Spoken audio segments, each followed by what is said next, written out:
السلام عليكم ورحمة الله وبركاته. إن الحمد لله نحمده ونستعينه ونستغفره ونعوذ بالله من شرور أنفسنا ومن سيئات أعمالنا. من يهده الله فلا مضل له ومن يضلله فلا هادي له، وأشهد أن لا إله إلا الله وحده لا شريك له، وأشهد أن محمدا صلى الله عليه وسلم عبده ورسوله. يا أيها الذين آمنوا اتقوا الله حق تقاته ولا تموتن إلا وأنتم مسلمون. يا أيها الناس اتقوا ربكم الذي خلقكم من نفس واحدة وخلق منها زوجها وبث منهما رجالا كثيرا ونساء، واتقوا الله الذي تساءلون به والأرحام إن الله كان عليكم رقيبا. يا أيها الذين آمنوا اتقوا الله وقولوا قولا سديدا يصلح لكم أعمالكم ويغفر لكم ذنوبكم، ومن يطع الله ورسوله فقد فاز فوزا عظيما. ألا إن أصدق الكلام كلام الله، وخير الهدي هدي محمد صلى الله عليه وسلم، وشر الأمور محدثاتها، وكل محدثة بدعة، وكل بدعة ضلالة، وكل ضلالة في النار. أما بعد، حياكم الله عز وجل جميعا ومرحبا بكم. Nous sommes, Inch'Allah Ta'ala, lundi. Nous sommes lundi 11 Rajab 1429 de l'Hégire, ce qui correspond avec le 14 juillet 2008 du calendrier chrétien. Nous sommes, Inch'Allah Ta'ala, toujours avec le comportement de la musulmane.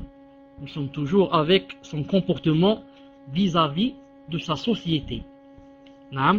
Et on s'était arrêté au 21e mois, où on avait dit elle était compatissante. Elle était compatissante. Aujourd'hui, Inch'Allah, c'est le 22e mois. Elle œuvre pour le bien des gens.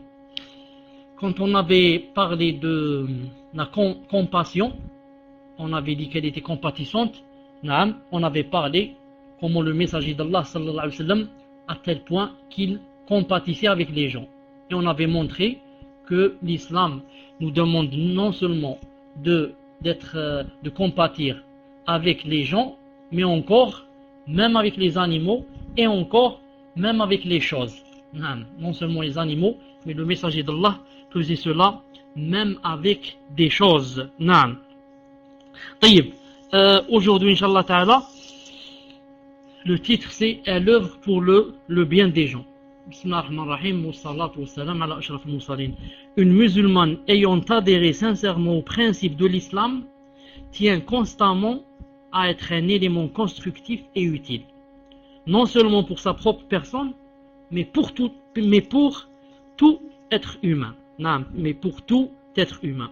D'où son engagement à faire le bien autant que possible, en profitant de toute occasion pour ce faire.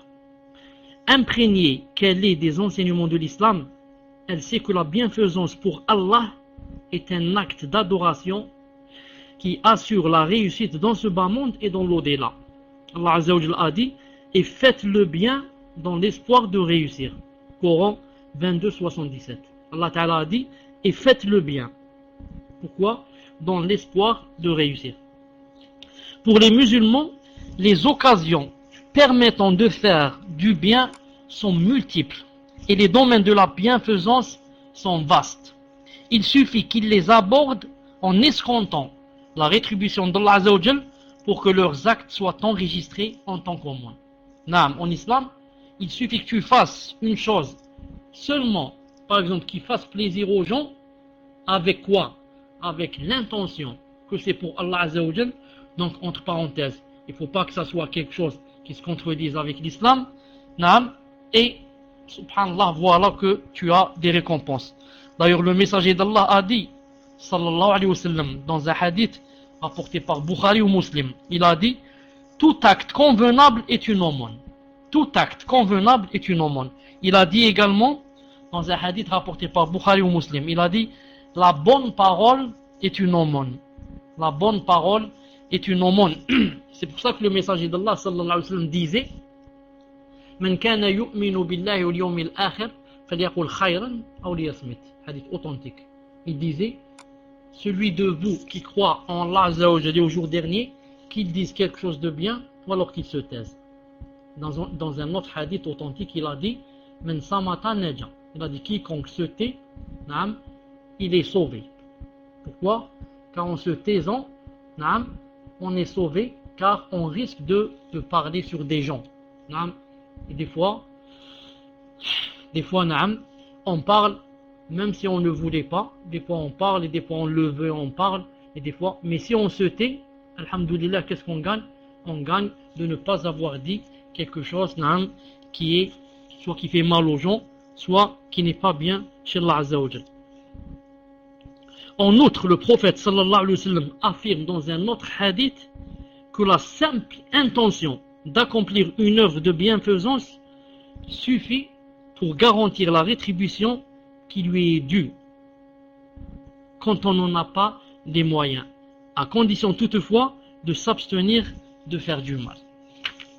D'après Abu Musa al-Ash'ari, radiyallahu ta'ala anhu, le messager d'Allah sallallahu alayhi wa sallam a dit aux compagnons: tout musulman doit faire l'aumône.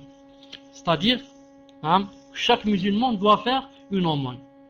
Rappelez-moi si j'oublie, le roi Rabat, rappelle-moi si j'oublie, qu'il y a un hadith qui dit que non seulement chaque musulman doit faire l'aumône, mais chaque musulman doit faire chaque jour 360 aumônes. Naam. Taïb. Donc ici il a dit, tout musulman doit faire l'aumône. Ils leur disent, ils ont dit au messager d'Allah, même s'il n'a rien à offrir, Ya Rasulallah, vous avez dit, tout musulman doit faire l'aumône. Et s'il n'a rien à offrir, alors le messager d'Allah a répondu, il doit travailler de ses mains pour en bénéficier et faire ainsi l'aumône. Naam. Fais quelque chose avec tes mains et naam, cette chose tu peux la donner par exemple aux nécessiteux. Naam. Tricote un pullover, naam, et donne-le à quelqu'un, naam, qui va le mettre quand il fait froid. Voilà, tu as fait l'aumône bi'idna azza wa jal. Fais cuire quelque chose et donne-la à quelqu'un qui va la manger. Voilà. On lui dit, et s'il ne peut travailler, on ne le fait pas. Ya Rasulallah, maintenant si quelqu'un ne peut pas travailler, ou alors il ne le fait pas, naam, comment va-t-il faire l'aumône? Il répondit sallallahu alayhi wa sallam qu'il aide alors le nécessiteux en détresse. Naam, qu'il aide alors quelqu'un qui soit en détresse. Ce n'est pas obligé que tu donnes de l'argent, ce n'est pas obligé que tu donnes de l'or. Aide quelqu'un qui est en détresse. Naam. On lui dit, et s'il ne le fait pas? Il a dit qu'il recommande le bien à autrui. Alors qu'il recommande seulement le bien à autrui. Qu'il dise à ses amis par exemple, est-ce que vous faites la prière à l'heure? Naam. Cette année, est-ce que vous avez fait la zakat? Est-ce que vous pensez à aller au Hajj, Inch'Allah Ta'ala? Est-ce que vous pensez à la Hijra? Et comme ça, il est en train de recommander le bien à autrui. Donc, personne ne peut dire, je n'ai pas les moyens de faire de l'aumône. Et s'il ne le fait pas, lui demandèrent-ils. Et maintenant, s'il ne recommande pas le bien aux autres, comment va-t-il faire l'aumône? Ils ont cru que, en disant cela, peut-être que le messager d'Allah n'allait pas trouver une autre issue. Mais pour montrer que l'islam c'est tellement vaste, alors le messager d'Allah sallallahu alayhi wa sallam a dit qu'ils s'abstiennent de faire le mal, car cela constitue une aumône de sa part. Rapporté par Bukhari et Muslim. Je dis à Al-Ghuraba inshallah ta'ala de ne pas me dévancer. Barakallahu fiqh. Taïb. Ce hadith confirme que les domaines de la bienfaisance sont vastes et divers. Ma fiche mouchkil, Al-Ghuraba, ma fiche mouchkil. Toi tu es gharib là-bas, un gharib, pluriel, Ghuraba, les étrangers. Alors il n'y a pas de mouchkil inshallah ta'ala. Ce hadith confirme que les domaines de la bienfaisance sont vastes et divers. Le messager d'Allah sallallahu alayhi wa sallam commence en effet par déclarer que tout musulman doit faire l'aumône. Alors là, je vous rappelle que peut-être le Ghuraba a oublié de me faire rappeler que le messager d'Allah a dit une fois, chaque musulman doit faire 360 aumônes par jour, parce que c'est le nombre des articulations qu'on a. Subhanallah al-Azim, c'est le nombre des articulations qu'on a. Alors que le messager d'Allah sallallahu alayhi wa sallam n'était pas un médecin. Comment? Est-ce qu'il s'est assis comme ça, il a commencé à compter, il a trouvé 360 articulations. Subhanallah al-Azim. Ça veut dire que c'est Allah Ta'ala qui a créé l'être humain qui lui a dit ça. Donc on doit chaque jour faire une aumône pour chaque articulation. Qu'est-ce que ça veut dire ça? ça veut dire que normalement, tout le monde, naam, ne cesserait de remercier Allah Azza wa Jal pour cette création, cette belle créature, et pour être vivant, tu manges des biens d'Allah Azza wa Jal, tu bois son eau, tu respires son air, tu marches sur sa terre, tu es couvert par son ciel, tu utilises son argent. Normalement tous, naam, on devrait le remercier en faisant une aumône pour chaque phalange qu'on a. Taïb. Alors, ensuite il a dit, sallallahu alayhi wa sallam, bien sûr on est dans un autre hadith authentique, il a dit, à peu près, il a dit, maintenant celui qui ne peut pas faire les 360 aumônes par jour, il a dit, subhanallah, c'est une aumône, alhamdulillah, c'est une aumône, Allahu Akbar, c'est une aumône, la ilaha illallah, c'est une aumône.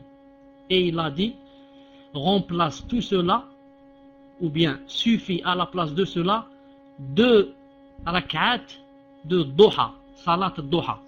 Celles qui font salat duha, masha'Allah. Les frères et les sœurs à qui Allah Azza wa Jalla a ouvert le cœur, qui se lèvent le matin vers 8h, 8h30, 9h, naam, et font le wudu, et font 2 prières, 2 rak'at salat duha, ou bien 4, 6, 8, 10, 12, maximum 12, minimum 2. Donc 2 prières de salat duha, c'est quoi? C'est comme si tu as fait 360 aumônes. Je demande à Allah Ta'ala qu'il nous ouvre nos cœurs pour qu'on fasse de temps en temps cette merveilleuse salat que le messager d'Allah a appelé salat al-awwabin. Il a dit c'est la salat. Il a vu une fois des gens comme ça faire la salat duha. Il a dit celle-là c'est la salat des repentants, al-awwabin, c'est-à-dire ceux qui reviennent beaucoup vers Allah Azza wa Jal. Donc vous remarquez ici que le messager d'Allah sallallahu alayhi wa sallam a dit que si quelqu'un s'abstenait de faire du mal, s'il s'abstenait en la cause d'Allah Azza wa Jal, ce n'est pas parce que on lui a pas donné l'occasion de parler, ou bien on ne lui a pas donné l'occasion de faire le mal. Non, celui-là, il s'abstient, il se dit, je me tais, c'est mieux. Non. S'il s'abstient de parler des choses qui ne sont pas bien, ou bien de faire des choses qui ne sont pas bien, seulement s'abstenir, Allah Azza wa Jal te donne une aumône. Allah Azza wa Jal te donne une aumône. Ce hadith confirme que les domaines de la bienfaisance sont vastes et divers. Naam. Je disais, le messager d'Allah commence en effet par déclarer que tout musulman doit faire l'aumône. Alors les compagnons, ayant compris l'aumône restrictive, alors le messager d'Allah se mit à leur énumérer les diverses voies de bienfaisance permettant aux croyants d'acquérir une rétribution égale à celle due à l'aumône, pour leur préciser à la fin que s'abstenir de commettre le mal est en soi un acte d'aumône. Ainsi, pour les musulmans et les musulmanes, même ce qui est considéré comme une inaction, subhanallah al-azim, le fait de ne pas parler, c'est quoi? C'est une inaction. Ne pas faire le mal, c'est quoi? C'est une inaction. Naam. Donc, même ce qui est considéré comme une inaction du respect des droits de cité. On trouve l'illustration de cette notion assez importante et qui échappe souvent à certains croyants dans le hadith qui dit, hadith rapporté par Bukhari, il dit: le vrai musulman est celui dont les musulmans sont à l'abri de ces méfaits, de ces méfaits venant de sa langue et de sa main. Bukhari. Qui c'est le vrai musulman? Ce n'est pas celui qui fait la prière et qui fait la prière nocturne et qui va à la mosquée, mais c'est aussi celui qui ne fait pas du tort à ses frères et à ses sœurs avec sa langue et avec sa main. Avec sa main, en le frappant, en le tuant, en le jetant par terre, en le giflant, en lui donnant un coup de poing, en le volant. Tout ça, c'est léser, faire du tort avec la main. Avec sa langue, en faisant la médisance, en faisant la calomnie, en montant sur lui, en exhortant les gens contre lui. Et comme ça.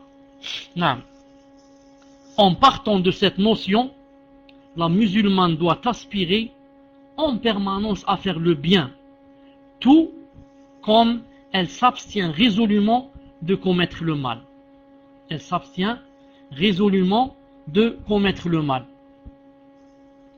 Donc vous remarquez avec moi ici que en islam, on a des récompenses des fois en faisant une action et des fois on a des récompenses en s'abstenant de faire une action.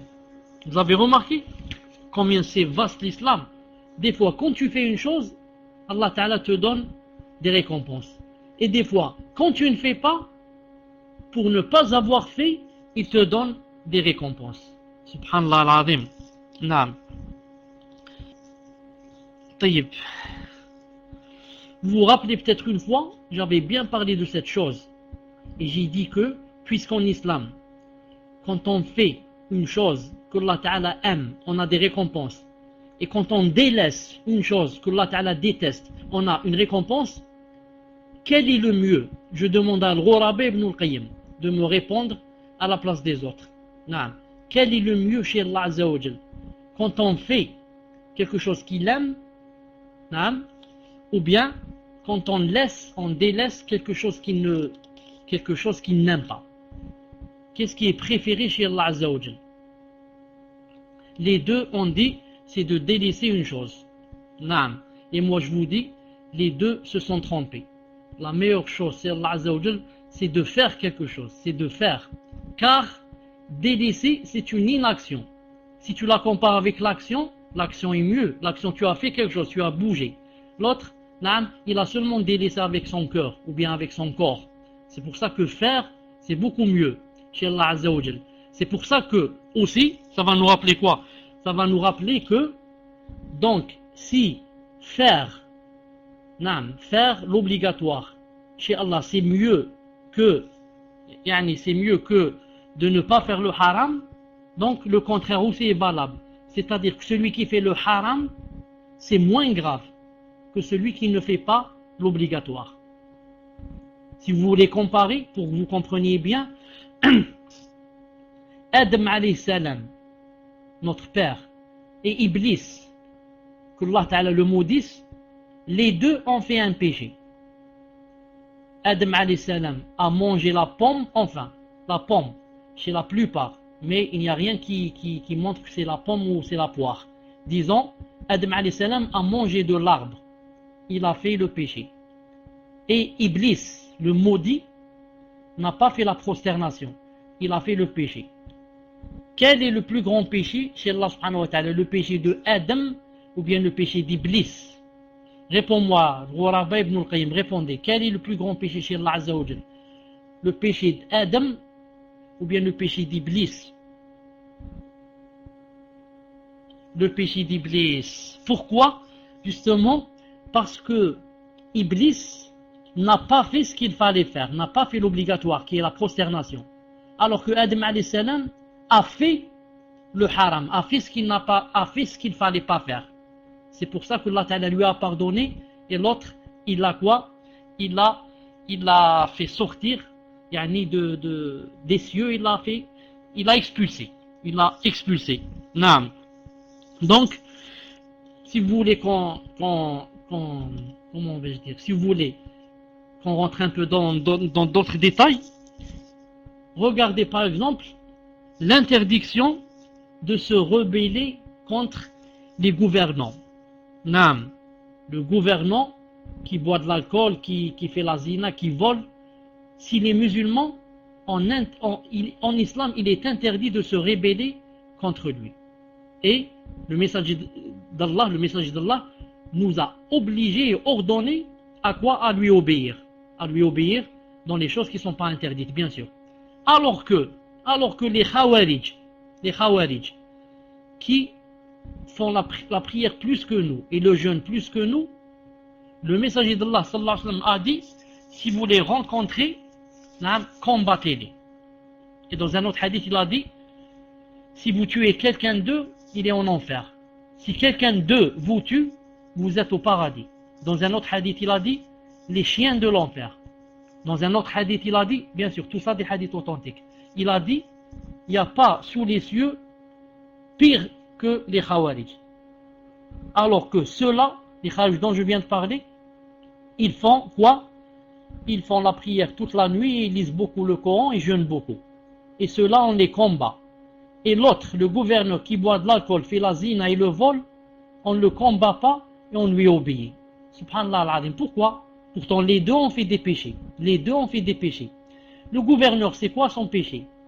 Il a fait le haram, c'est tout.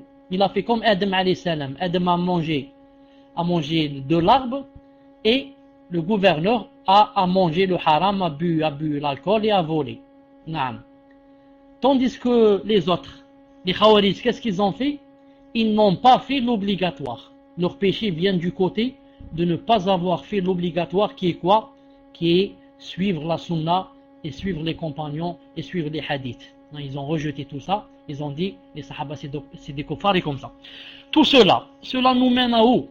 Cela nous mène à la règle générale qui dit quoi? Apprenez cette règle, et c'est une règle en or que vous devez tous connaître, pour vous en servir dans la da'wah.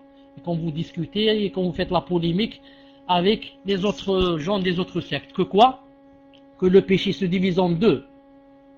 Ne pas faire l'obligatoire, ou bien faire le haram, l'interdit. Et ne pas faire l'obligatoire chez Allah Azza wa Jal est plus grave que faire l'interdit. C'est pour ça que quand vous parlez, vous les sœurs, avec des femmes, elle te dit quoi? Elle te dit, moi, alhamdoulilah, je n'ai pas le djilbab, mais je suis mieux que celle qui met le djilbab et qui ment. Je suis mieux que celle qui met le djilbab et elle calomnie. Je suis mieux que celle qui a le djilbab et elle parle avec les hommes. Et comme ça. Elle dit au moins, alhamdoulilah, moi j'ai pas le djilbab ou là je fais pas la prière, mais j'ai telle et telle autre qualité. Et nous, qu'est-ce qu'on lui dit? On lui dit, là tu t'es trompé. Naam. Car, l'autre, quand elle a mis le djilbab, elle a fait l'obligatoire. Naam. Elle a fait l'obligatoire. Maintenant, elle fait des fautes, elle fait des péchés, naam, en parlant, en faisant ceci, en calomniant, etc. Naam. Et toi, tu n'as pas fait l'obligatoire, tu n'as pas mis l'obligatoire, le djilbab qui est obligatoire, tu l'as pas mis, et tes adorations sont d'ordre quoi? Inaction. Tu ne mens pas, tu calomnies pas, tu parles pas avec les hommes, c'est de l'inaction. Tandis qu'elle, elle a fait, elle l'a cousu, elle l'a mis, elle a fait des actions. Donc, quoi? Donc, son adoration est mieux que tes adorations à toi. Et ses péchés sont mieux que ses péchés, c'est-à-dire sont moins graves que tes péchés. On peut lui dire aussi autre chose, naam, puisque elle calomnie, etc. Naam. Et toi, tu calomnies pas et tu mets pas le djilbab. Alors pourquoi toi, tu mets pas le djilbab et ensuite tu seras mieux qu'elle, puisque tu seras mieux qu'elle en mettant le djilbab et en ne pas parlant sur les gens et en ne pas calomniant. Mets le djilbab comme elle et ensuite, alhamdoulilah. C'est pas comme les gens maintenant, ils te disent, moi, alhamdoulilah, je vole pas. Alhamdoulilah, je n'ai pas brûlé les mosquées. Moi, alhamdoulilah, je n'ai tué personne. Alhamdoulilah, mais je fais pas la salat et je fais pas ceci et cela. Non, tu lui dis tout ça, c'est des inactions. Allah Ta'ala t'a demandé de faire des actions. Non, de faire la prière, de jeûner, de dire le bien, de ceci. Et non pas seulement les inactions. Al-Muhim. En partant de cette notion, la musulmane doit aspirer en permanence à faire le bien, tout comme elle s'abstient résolument de commettre le mal. Grâce à cette attitude, elle fera partie des meilleurs musulmans, conformément au hadith rapporté par l'imam Ahmed, où le messager d'Allah a dit,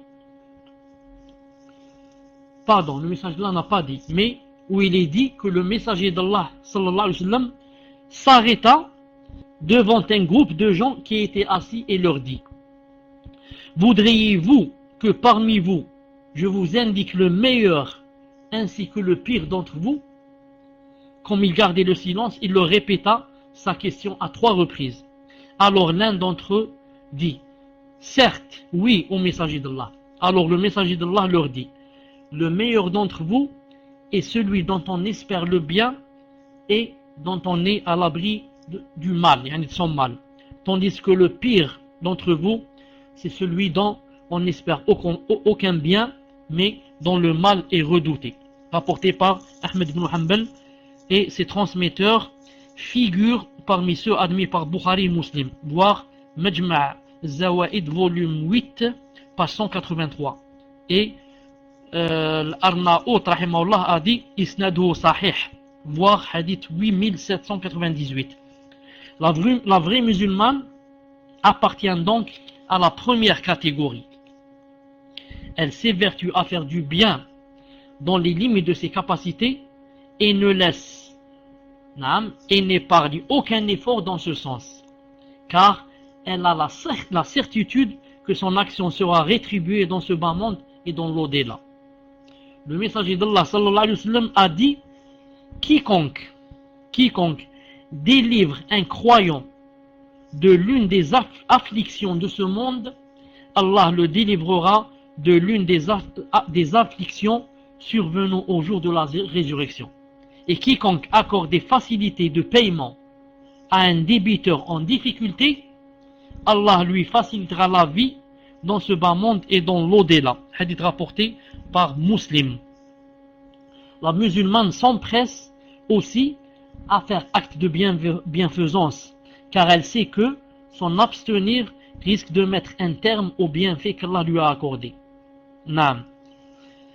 Le messager d'Allah sallallahu alayhi wa sallam a dit celui qu'Allah comble généreusement d'un bienfait alors qu'il manifeste son irritation lorsque des gens dont le besoin en viennent à le solliciter, expose son bienfait à la disparition.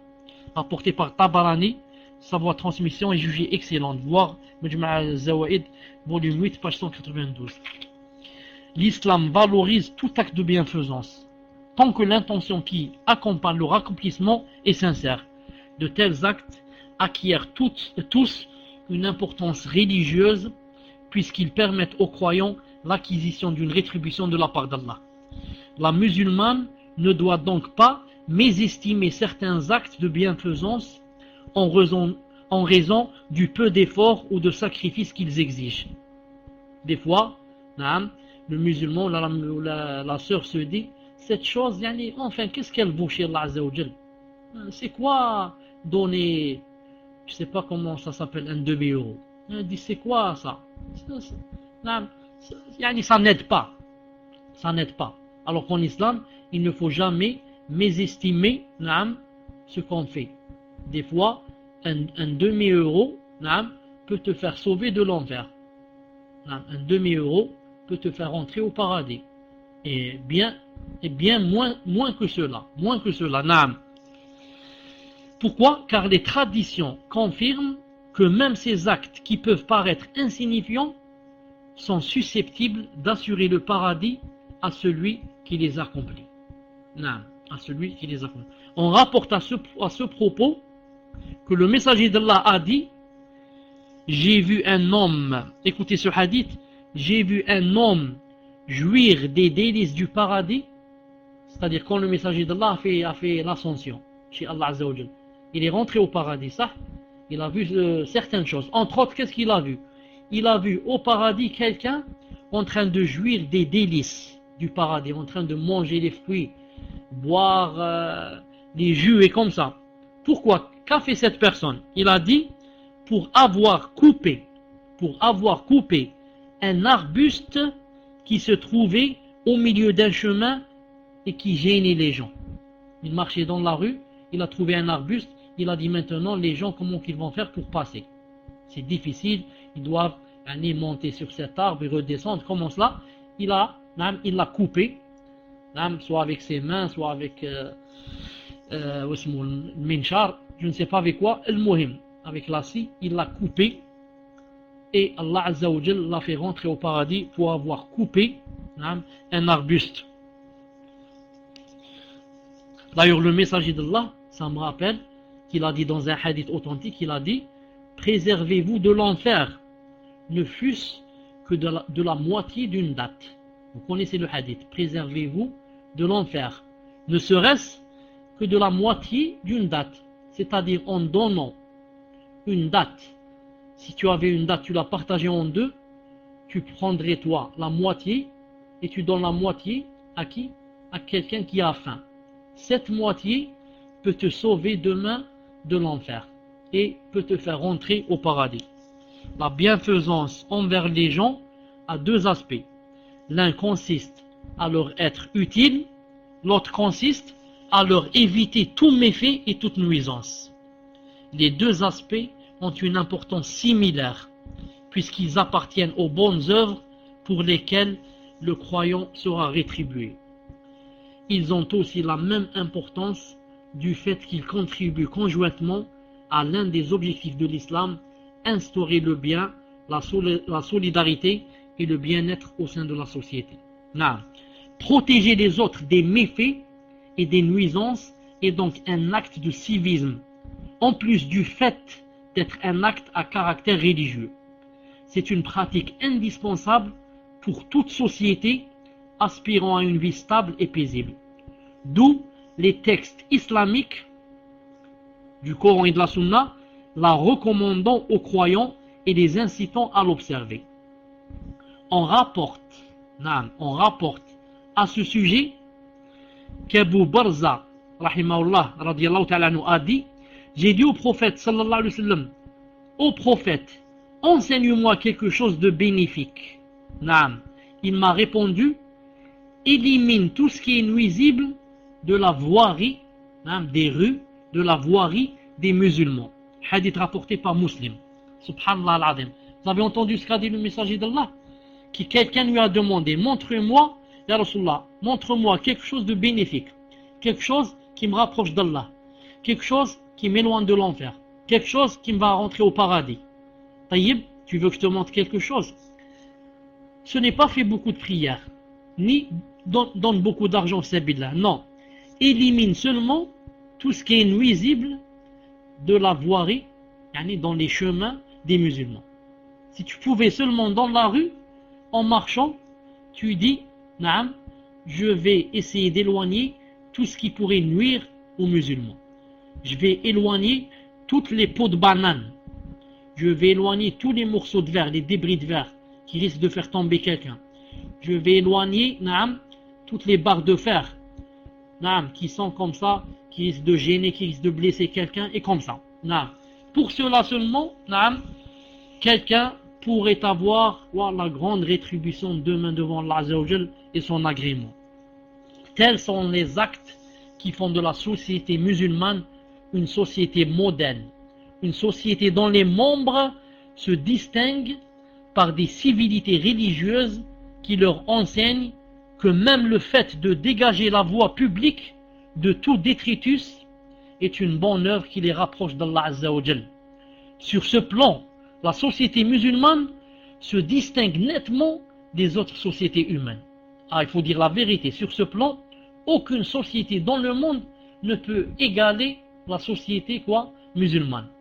Jusqu'à présent, il y a des musulmans qui croient que les kuffars ont un bon comportement ont un comportement qui est mieux de celui des croyants. Subhanallah al-Azim.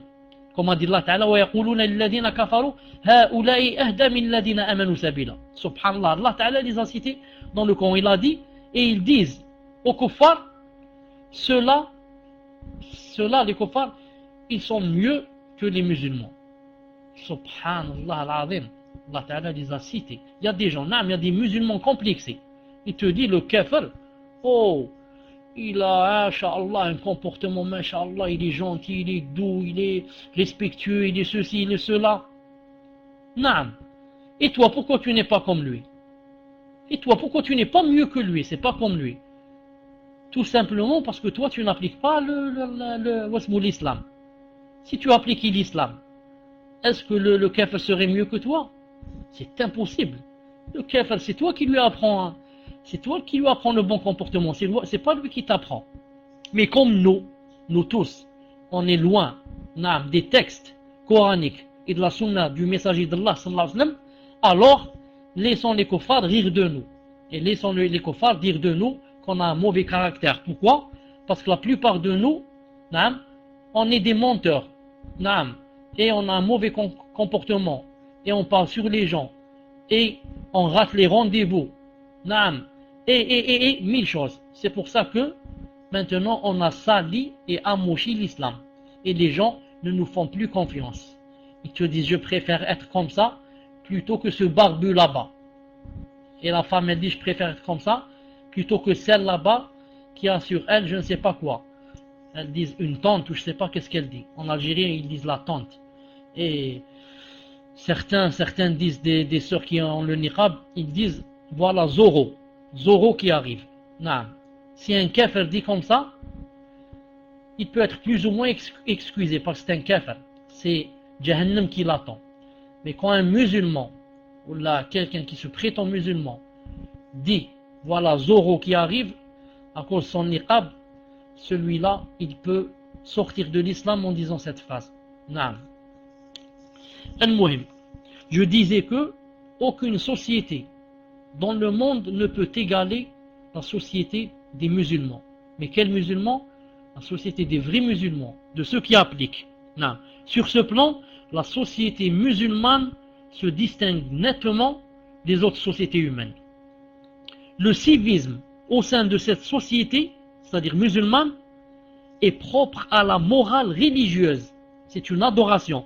Tandis que dans les autres sociétés, en Amérique, en Europe, c'est quoi? Non. Il est dicté, c'est-à-dire le civisme, il est dicté en premier lieu par des considérations purement pénales. Naam. Et c'est aussi à cause de quoi? À cause d'attirer les gens. Naam. C'est-à-dire que quand je rentre au Monoprix ou là dans un magasin ou là, la personne va me sourire. Pourquoi? C'est à caractère lucratif. Naam. Car cette personne veut de moi de l'argent. Cette personne veut de moi que j'achète. Mais dites à cette personne de me sourire si elle me rencontre dans la rue. Sûrement qu'elle ne le fera pas. Sûrement que dans la rue, naam, elle, si elle me voit comme ça avec mon djilbab, elle va me cracher dessus.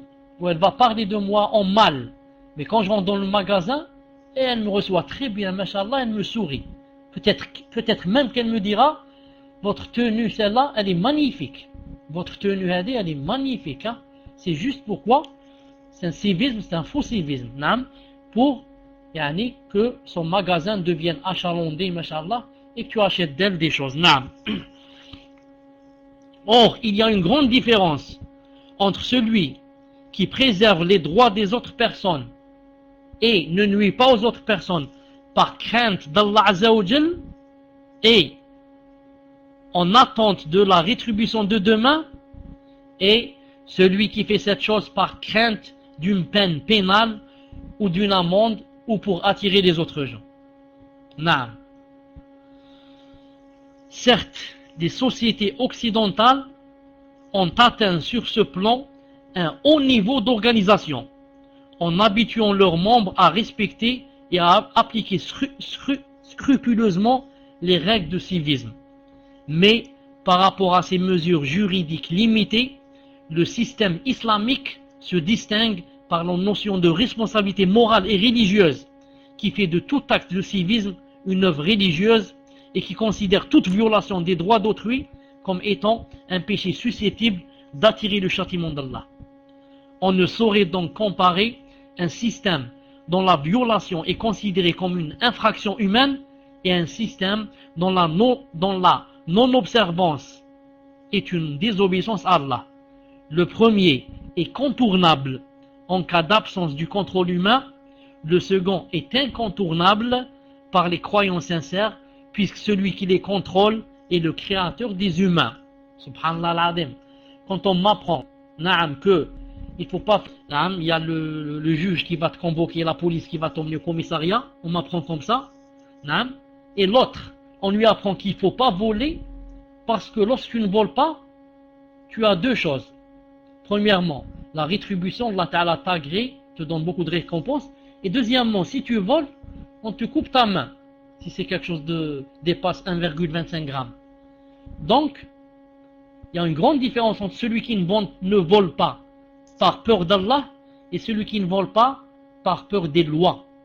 Celui qui ne vole pas par peur des lois, dès qu'il est dans un endroit où il dit il n'y a pas le policier qui me voit, il vole.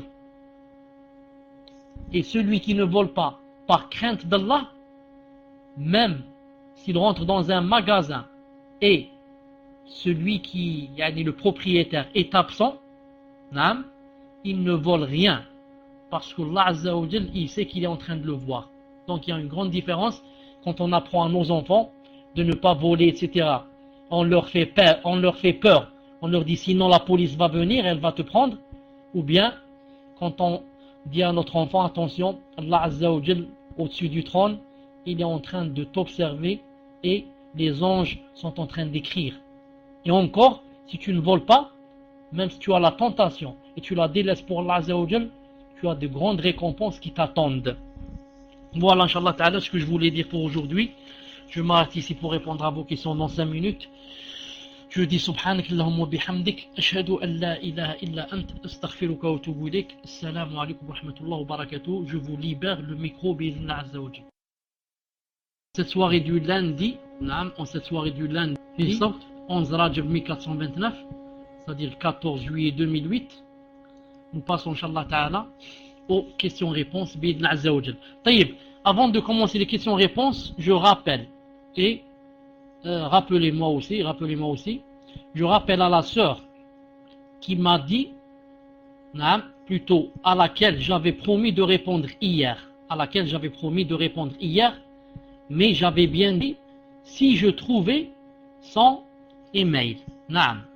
Et elle m'avait dit que son email commençait par urgent ou très urgent. Et je suis allé voir, j'ai trouvé beaucoup d'emails qui commencent par très urgent. C'est pour ça que je n'ai pas pu discerner quel est exactement son email. Si elle veut qu'elle me dise c'est quoi son pseudo ou bien ça parle de quoi. Allah Azza wa Jal a'lam. Tfaddal Inch'Allah, premier. Salam alaikum wa rahmatullah Cheikh. Voilà, samedi, je vous ai posé une question pour mon départ en Tunisie, au sujet du djilbab, chez ma belle-mère. Maintenant, des sœurs me mettent des wes-wes en me disant qu'on ne peut suivre bêtement sans preuve. Bien que votre réponse me suffit, mais elle insiste sur le fait que le beau-frère c'est la mort et qu'alors le djilbab ne serait plus une obligation. Et que alors le djilbab ne barakallahu fikum. Cheikh ahyakumullah, j'aurais besoin de vous parler en PV si Oumou Abdullah est là ce soir. Wa alaykum salam wa rahmatullah wa barakatuh. Est-ce que vous m'entendez? Alhamdulillah. Je ne sais pas si la sœur se rappelle très bien, mais quand j'ai répondu, j'ai dit que si elle mettait une abaya ou ce qu'on a appelé un hijab ou quelque chose comme ça, qui était large, et ensuite un foulard sur la tête. Moi je dis, si elle sortait dans la rue avec cette chose, c'est valable. Comme la femme qui est allée au messager d'Allah sallallahu alayhi wa sallam, la femme de Rifa'a, qui s'est plainte de lui, qui s'est plainte de Abdurrahman ibn Zubayr, qui a dit que celui-là ne fait pas comme font les hommes, etc.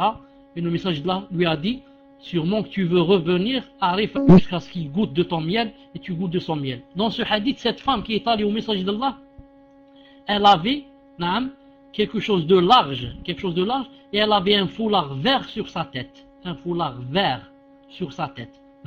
Donc quand j'ai dit qu'elle pouvait mettre quelque chose de large, c'est une chose large que si elle veut, elle peut sortir dans la rue. Avec. Voilà, Inch'Allah Ta'ala, la réponse. Où est l'interdiction? Je ne vois pas où est l'interdiction si en mettant une chose large dans la maison et en ayant les cheveux couverts avec un khimar qui couvre la poitrine, je ne vois pas où est le haram ici. Si quelqu'un dit que cette chose est haram, je lui demande le dalil. Je lui dis, donne-moi un dalil qui interdit cette chose, qui interdit à la femme, si elle a les cheveux couverts et si elle a quelque chose de large, même si elle commence par les épaules, elle commence pas sur la tête, quelque chose qui commence par les épaules, qu'on appelle dira, et large, et qui descend jusqu'aux pieds et ne montre rien, ni les formes de son corps. Si quelqu'un dit c'est interdit de se présenter comme ça devant un homme, qu'elle donne les dalils, Inch'Allah Ta'ala, je l'attends. Minhajul Haq, on verra, Inch'Allah Ta'ala, si elle est la sœur, si elle est la sœur Abdillah, on ira, Inch'Allah Ta'ala, en PV. Naam. Tfaddal, Inch'Allah, le suivant. Salam alaikum, Sheikhana, qu'Allah vous préserve, ainsi que votre famille. Dans la ville où nous habitons, il y a beaucoup de ihwan muhflisoun, et le problème, c'est qu'une femme d'entre eux donne des harakat chaque semaine. Et comme ça, elle égare les jeunes convertis et nos jeunes sœurs. Elle a énormément de poids, tout le monde lui fait confiance, et tout le monde la connaît. Une salafia a donc décidé de retranscrire Kitab al-Tawhid aux mêmes horaires de la harakat, pour empêcher nos proches d'aller dans les cours de ces égarés. Elle vous demande si elle en a le droit, et si c'est le cas, pour assurer son cours. Jazakumullah khairan. Wa alaykum salam wa rahmatullah wa barakatuh. Naam, si elle fait des cours, ou ce qu'elle a dit elle, aux mêmes horaires que l'autre, c'est faisable, c'est bien encore, naam, c'est bien, pour que les autres n'aillent pas à l'autre cours, mais à condition que ça soit pas, par exemple, dans la mosquée, c'est-à-dire pas les deux en même temps dans la mosquée, mais par exemple dans la maison, naam. Mais ce n'est pas la peine qu'elles disent que c'est pour détourner, non, chez elles, c'est bien, naam. C'est pour détourner les gens d'aller vers l'autre, naam. Car les gens sont nouveaux, sont nouvelles, lui font beaucoup confiance à elle, ne font pas confiance à toi ou à cette sœur, et ça va leur faire la fitna. Si elle dit ça, elle ne le dit qu'à celles qui demandent la science, les salafiyat, naam. Elle ne dit pas aux femmes âgées, aux femmes nouvelles, etc. Naam. Car ça risque de faire une fitna. Ensuite, ils vont dire à l'autre, elle a dit ceci, elle a dit cela, c'est pour te contrer, etc. Et la guerre va commencer. Mais, comme j'ai dit, elle ne dit à personne, et elle fait en même temps qu'elle, aux mêmes horaires, pour que les autres n'aillent pas là-bas, car aller là-bas, c'est vraiment leur perdition. Ils ne vont rien apprendre à l'islam. Au contraire, ils ne vont apprendre que la politique et que les anashid, les chansons, et que Allah Azza wa Jal nous préserve, Inch'Allah Ta'ala. Naam. Tfaddal, Inch'Allah Ta'ala, le suivant. Mouahidine, c'est à votre tour, Inch'Allah, on vous a retiré le raid. Salam alaikum. Une femme peut-elle toucher le Coran arabe-français quand elle n'a pas les ablutions et quand elle a ses menstrues? Entre parenthèses, avez-vous eu la réponse pour la vente, s'il vous plaît? Jazakumullah khairan, hafadakumullah. Wa alaykum salam wa rahmatullah wa barakatuh. Si c'est un Coran seulement arabe, naam, elle n'a pas droit de le toucher tant qu'elle ne fait pas les ablutions, naam. Mais elle a droit de lire sans le toucher, la même chose quand elle est en menstru. Naam. Maintenant, si vraiment il n'est qu'en arabe et que vraiment elle doit le toucher car elle est enseignante, car elle est ceci, cela, elle fait comme a dit Cheikh Ben Baz, elle met les gants et elle touche. Ou bien elle demande à quelqu'un, par exemple à son fils, ou là, s'il a les ablutions, il lui tourne la page et elle lit. Quant à un Coran qui contient de l'arabe et du français en même temps, je ne sais pas. Non, quant à un Coran qui contient les deux à la fois, arabe et français, je ne sais pas, je ne suis pas encore tombé sur une fatwa claire dans ce sens. C'est pour ça que je me préserve de la réponse, Inch'Allah Ta'ala. Et pour la réponse sur la vente, Mouahidine, je t'ai pas oublié, Bidna Ta'ala, mais je n'ai pas encore la réponse. Celui qui doit me répondre est absent. Naam. Mais je t'ai pas oublié, Inch'Allah Ta'ala, et tu auras la réponse, Inch'Allah Ta'ala, avec mon épouse. Dès que j'ai la réponse, je lui dirai, dis à Mouahidine ceci et cela. Inch'Allah Ta'ala. Tfadla, Inch'Allah, le prochain. Donc, salam alaikum, shir. Uhubbikum fillah, pouvez-vous rappeler la règle sur le péché qui se divise en deux catégories? Et existe-t-il un ouvrage sur le regroupement des règles de jurisprudence? Barakallahu fikum, shir. Wa alaykum salam wa rahmatullah wa barakatuh. Ahabbaka alladhi ahbabtani lahu. Donc, je dis à Tata Bilou que je vais répéter, Inch'Allah Ta'ala, la règle en disant qu'il y a D'abord, commencer la question. La règle, le péché se divise en deux cas. Naam. Le péché se divise en deux catégories. On a un péché quand on ne fait pas quelque chose d'obligatoire que Allah Ta'ala nous a obligés de faire, et on fait un péché quand on fait quelque chose que Allah Azza wa Jal nous a interdit. Donc je répète, on fait un péché quand on ne fait pas quelque chose d'obligatoire, et on fait un péché quand on fait quelque chose d'interdit. Et ce qui est plus grave, les deux sont graves, bien sûr. Mais le plus grave, c'est quoi? C'est de ne pas faire la chose obligatoire. C'est-à-dire que si deux personnes ont fait un péché, une personne a fait la chose illicite et l'autre personne n'a pas fait la chose obligatoire, la personne qui n'a pas fait la chose obligatoire, chez Allah Ta'ala, c'est plus grave que celle qui a fait la chose illicite. Et rappelez-vous toujours de quoi? Du cas de Adam alayhi salam et Iblis. Adam alayhi salam a fait la chose illicite, il a mangé le fruit, et Iblis, qu'est-ce qu'il a fait? Il n'a pas fait la chose obligatoire qui est la prosternation. Est-ce que jusqu'à ici, c'est compris, Baili, est-ce que c'est compris jusqu'à ici, Inch'Allah Ta'ala? Sinon, je réexplique, Inch'Allah. Alhamdulillah. Alhamdulillah. Reste exister un ouvrage sur le regroupement des règles de fiqh. Naam, beaucoup d'ouvrages. Naam, beaucoup d'ouvrages. Mais, pardon, quand je dis beaucoup d'ouvrages, ça veut dire en arabe. Maintenant, je ne sais pas s'il y a en français. De nos jours, il y a par exemple l'imam Sa'di, le professeur de Cheikh Ibn Uthaymin, qui a un ouvrage en ce sens. Et il y a Ibn Uthaymin lui-même, qui a un ouvrage en ce sens. Et bien sûr, si quelqu'un apprend les règles du fiqh, masha'Allah, il devient vraiment un érudit, il devient vraiment un talibul ilm. Il devient vraiment un érudit et il devient vraiment un talibul ilm. Donc c'est à vous de chercher, Inch'Allah Ta'ala, s'il y a ces choses en français. Moi je ne sais pas, mais en arabe, je sais qu'il y en a, Inch'Allah Ta'ala. Ah, même en arabe, naam. القواعد الفقهية نعم القواعد الفقهية de Cheikh Ibn Uthaymin نعم et القواعد aussi القواعد الفقهية de Cheikh Sa'di نعم ce sont les peut-être deux meilleurs livres de notre temps parce qu'ils sont faciles نعم ils sont faciles ce n'est pas comme القواعد par exemple de Al-Qarafi ou bien القواعد de Ibn Rajab ce sont des anciens ulama et bien sûr c'est très compliqué mais il faut Inch'Allah Ta'ala acheter l'un de ces livres bi'idhnillahi azza wa jal et alhamdulillah قواعد فقهية الشيخ بن عثيمين نعم قواعد الفقهية نعم الفقهية الأصولية قواعد الفقهية الأصولية. Attendez une seconde, je vais voir le livre, je l'ai ici, attendez une seconde, je reviens. Assalamu alaikum wa rahmatullah.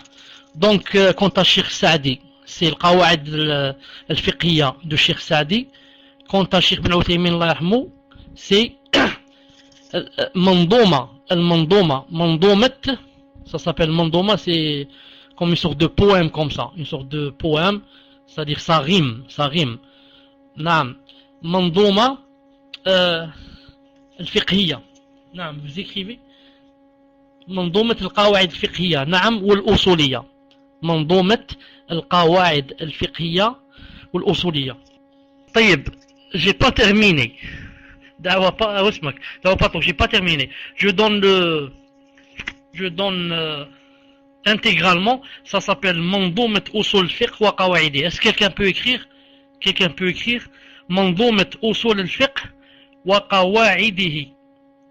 Mohamed bin Salah bin Uthaymin. طيب, قبيلية سلفية. Est-ce que tu as écrit? Tu as écrit Mandoumat Usul Fiqh wa Qawaidihi. C'est écrit, Inch'Allah. Je ne sais pas si vous m'entendez. Mandoumat Usul Fiqh wa Qawaidihi. Naam, alhamdulillah. Et j'espère que pendant toute cette absence, il ne s'est passé que du bien, Inch'Allah Ta'ala. Naam. Au prochain, Inch'Allah. Tfaddal. Salafia, Inch'Allah. Assalamu alaikum wa rahmatullah. Une haute demande. Concernant le divorce, si elle se remarie, à qui revient la garde des enfants? Barakallahu fikum, ahyakum Allah. Wa alaykum salam wa rahmatullahi wa barakatuh. En général, si elle se remarie, la garde revient à qui? Revient à l'homme. Naam. Ça, en général. Mais le messager d'Allah sallallahu alayhi wa sallam, comme a cité ceci Ibn al-Qayyim rahimahullah dans son livre Zad al-Ma'ad, naam, je crois le 4e, a cité que le messager d'Allah sallallahu alayhi wa sallam a donné un enfant, naam, à une mère qui s'est pourtant remariée. Elle s'est remariée et lui a donné l'enfant. Ici, Ibn al-Qayyim rahimahullah a dit, l'avis le plus juste, c'est que la femme peut garder l'enfant avec elle, si quoi? Si toutefois l'homme avec lequel elle va se remarier accepte. Naam. Si l'homme avec lequel elle va se remarier accepte l'enfant, naam, c'est vers la mère que, ou chez la mère que l'enfant a le plus de droits. Et maintenant, si l'un des deux conjoints, naam, est plus religieux que l'autre, l'enfant doit aller avec le plus religieux des deux conjoints. Naam. Wallahu ta'ala a'lam. Le suivant, Inch'Allah, tfaddal. Salam alaikum, Cheikh. Ahyakum Allah. Il y a un frère qui demande, avant de commencer de faire la prière et faire tauba, il jouait aux courses de chevaux dans un bar. Et il faisait les pas de prière et arrêtait tout ça. La question est, est-il permis de rembourser cette dette qui a 2 ans et qui est de 1500 € à ce bar? J'enregistre votre réponse, Inch'Allah. Wa alaykum salam wa rahmatullahi wa barakatuh. Est-ce que le frère est prêt à enregistrer? Si oui, qu'il m'écrive numéro 1. Alhamdulillah. Bismillahirrahmanirrahim wa salatu wa salam ala ashrafil mursalin. Je voulais pas te répondre, naam, je voulais te lire une fatwa du comité permanent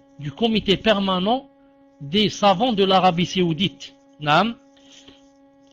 Le livre Fatawa al-Ilmiya wal-Ifta. Donc le livre c'est Al-Fatawa du comité permanent.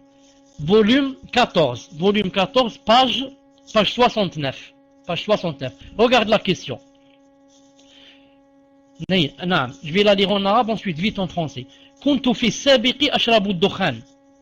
Auparavant, il a dit, je fumais la cigarette. Wala siyama ma yusamma bi-shisha. Et spécialement ce qu'on appelle shisha. Est-ce que vous avez chez vous shisha? Je ne sais pas si vous l'avez. On n'a pas en Algérie, mais pour ceux qui voient la télévision et connaissent et voient les films égyptiens, hein, il y a cette chose-là, qui est comme une bougie comme ça, qui est grand, un tuyau. Avec un tuyau, on s'assoit en Tunisie, ça. Et on commence à fumer. Les gens disent que ceux qui l'ont fumé ont fait la tauba, disent que vraiment elle est plus nuisible que la cigarette. C'est une sorte de cigarette, mais on se jette à l'intérieur des poumons, c'est presque la drogue, c'est vraiment difficile.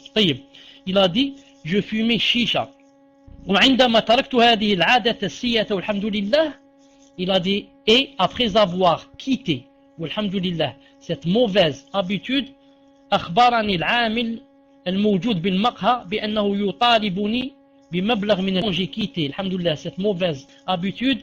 Alors le propriétaire du café ou celui qui travaille au café m'a dit ou m'a informé que je devais lui donner, que j'étais endetté, que j'avais fumé la chicha et je n'ai pas payé.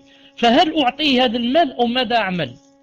Est-ce que je lui rends cet argent ou pas? Voilà la question. Réponse.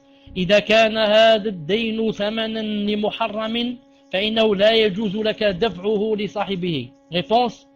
Si cette dette c'est en contrepartie de quelque chose qui est haram, alors il est interdit de la donner à son propriétaire. لأن هذا من تعاون على الإثم والعدوان. Parce que tu es en train d'aider dans le haram, dans les turpitudes, le péché. وقد لعن النبي صلى الله عليه وسلم أكل الربا وموكله وشهيده وكاتبه ولعن في الخمر 10. Alors que le messager d'Allah à qui? À maudit. À maudit celui qui mange l'usure, celui qui assiste, celui qui l'écrit, celui qui... Voilà. Et dans l'alcool, il a maudit 10. Il a maudit 10. نعم. أما إذا كان هذا الدين في مقابل مباح فإنه يجب عليك وفاؤه لأنه حق لمخلوق في ذمتك. Mais si cet argent, cette dette, c'est quelque chose de halal, alors tu lui rends le halal. Donc voilà la réponse, Inch'Allah Ta'ala. Si quelqu'un s'est fait endetter autrefois, et ensuite il a fait la tauba, il ne doit plus rendre la chose qui est haram. Il ne doit plus rendre l'argent ou la chose qui est haram. Naam. C'est comme ceux qui ont des dettes d'alcool, etc., de l'usure, etc. Ils disent maintenant j'ai fait la tauba. Qu'est-ce que je fais? Est-ce que je rends l'argent? Tu ne lui rends pas son argent si c'est haram. Naam. Maintenant, si tu as peur que il va, comment dire ça, il va déposer plainte, ils vont t'emmener en prison et autre chose, et comme ça c'est autre chose. Non, ça c'est autre chose. Je répondrai si c'est comme ça. Mais moi je parle en général. Le frère ne paye pas cette dette car elle est du haram. Naam. Tafadhal Inch'Allah Ta'ala. Le suivant. Donc, Da'wa Paul Talk, tu poses toi la question. Salam alaikum, shir. Hafidakum Allah. Amin. Je voulais savoir de combien de kilomètres la sœur peut-elle s'éloigner de sa ville sans mahram? Peut-elle prendre le bus seule ou avec ses enfants en bas âge? Pourrais-je avoir le pseudo de votre femme, Barakallahu Fikoum, et est-ce que vous pourrez nous dire quand est-ce que vous retournez en Algérie, Inch'Allah? Cheikh, si vous avez dit qu'on ne peut lire le Coran sans le toucher en état de menstru, mais est-ce qu'on peut tourner les pages avec un bâton? Jazakumullahu khairan. Assalamu alaikum wa rahmatullahi wa barakatuh.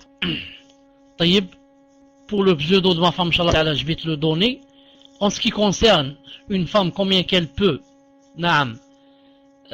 marcher ou la circuler, disons, sans mahram, disons, si c'est toujours dans la ville, même si la ville, on va faire 50 km ou la 60 km, on n'est pas sorti de la ville, on peut faire tout cela sans mahram. Je répète, quand quelqu'un est dans une ville, moi je connais pas Paris, si Paris par exemple, si de l'est à l'ouest, par exemple, il y a 150 km, tu peux faire tout ça sans mahram, car tu n'as pas voyagé, tu es toujours dans la ville, pour celui qui habite Paris. La même chose pour Marseille. Et la même chose aussi pour ce qui est collé avec Paris, et ce qui est collé avec Marseille, et ce qui est collé avec Alger. Si j'habite à Alger, toute la banlieue d'Alger c'est Alger. Si j'habite à Paris, toute la banlieue de Paris c'est Paris. Je n'ai pas encore voyagé. Maintenant, si elle prend avec la fatwa de Ibn Baz, rahimahullah, est-ce que vous m'entendez? Non. Si elle prend avec la fatwa de Cheikh Ibn Baz, rahimahullah, tant qu'elle n'a pas fait plus de 80 km, elle n'est pas voyageuse. La personne qui n'a pas fait plus de 80 km, elle n'est pas voyageuse. Mais ça, comme j'ai dit, c'est l'avis de Ibn Baz, rahimahullah. Que reste dans la question? Vous avez dit qu'on ne peut pas lire le Coran sans le toucher en étant monstru. Mais est-ce qu'on peut le tourner avec un... pour la femme qui est en monstru, elle peut tourner le Coran avec une règle, par exemple, ou bien avec un bâton. C'est l'avis de beaucoup de ulama et de grands savants. Et Ibn Baz, lui-même dit cette chose.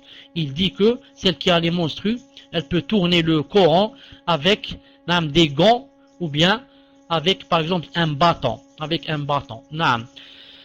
Donc, pour terminer, je te donne le pseudo. Et on passe, Inch'Allah Ta'ala, au prochain. Passez au prochain, Inch'Allah.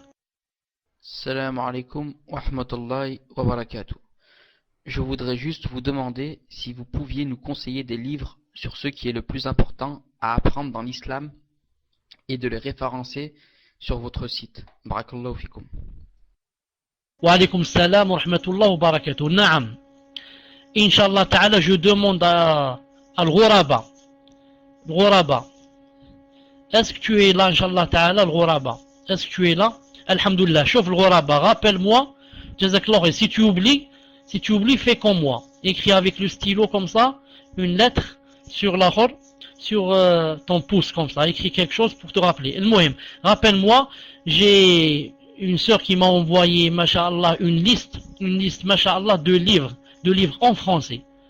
Yani, masha'Allah, une liste de 10 ou 15 ou 20 livres en français, masha'Allah, que tout le monde devrait acheter, ou bien, yani, celui qui peut, bien sûr. Alors, rappelle-moi de mettre cette liste sur le site. Comme ça, quand les gens rentrent dans le site, on va ajouter par exemple livre à conseiller. Et ils vont lire là-bas la liste, Inch'Allah ta'ala. Naam. Tfadal Inch'Allah ta'ala, le suivant. Et je demande à Mohammed ou à Sheima d'ouvrir son PV, Inch'Allah ta'ala, pour que je lui donne le pseudo. Abou Lot, c'est à votre tour, Inch'Allah, de poser votre question. On vous a retiré leur aide. Shir, le frère Abdullah 06 vous demande, et si on lui fait des problèmes en rapport avec la question, la dette suite à un pari, car il a été raidé. Je vais lire la question, Inch'Allah, Shir répondra aux deux. Assalamu alaikum, Shir, pouvez-vous nous expliquer ou m'expliquer ce hadith? Notre Seigneur s'étonne de ses serviteurs qui perdent espoir alors que leur situation est sur le point de s'améliorer. Il vous regarde lorsque vous êtes complètement désespéré et ne cesse de rire. Il sait que votre délivrance est proche. Hadith Hassan rapporté par Ibn Majah. Peut-on assimiler ce hadith à ceux qui arrivent à la communauté actuellement? Et si je peux me permettre, si vous voyez Shir Othman du Koweït, qu'Allah le protège, pouvez-vous lui passer le salam de la part d'un frère de France qui a assisté un jour à son cours en Jordanie qui était, mashallah, sur les mises en garde contre le takfir, et la salam à tous les salafis de là-bas. Barakallahu fikum, Shir, et qu'Allah vous récompense pour ce que vous souhaitez le plus. Amin. Wa alaykum salam wa rahmatullah wa barakatuh. Je n'ai pas compris en ce qui concerne la première question. En ce qui concerne le pari. Et je vais répondre, Inch'Allah ta'ala, à la deuxième question. Une seconde. Hadith Salafiyya, qui m'avait demandé à mon épouse de la mettre sur la liste que je lui ai dit, et que elle a oublié, car elle oublie beaucoup. C'est pour ça que je ne sais pas si tu es sur sa liste ou tu ne l'es pas. Al-Muhim, en ce qui concerne le hadith qu'Allah Azza wa Jal s'est étonné, etc., ce hadith, je l'ai expliqué et j'ai fait spécialement un cours sur ce hadith. Pour ceux qui étaient présents, ça fait seulement un mois à peu près. Ça fait seulement un mois à peu près. Dans l'Aqidah al-Wasitiyya, tome 2.